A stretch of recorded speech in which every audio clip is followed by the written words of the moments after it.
آمن الرسول بما أنزل إليه من ربه والمؤمنون كل آمن بالله وملائكته وكتبه ورسله لا نفرق بين أحد من رسله وقالوا سمعنا وأطعنا غفرانك ربنا وإليك المصير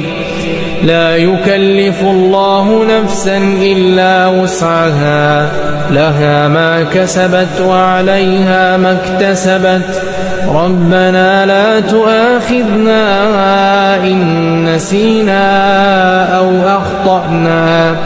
ربنا ولا تحمل علينا إصرا كما حملته على الذين من قبلنا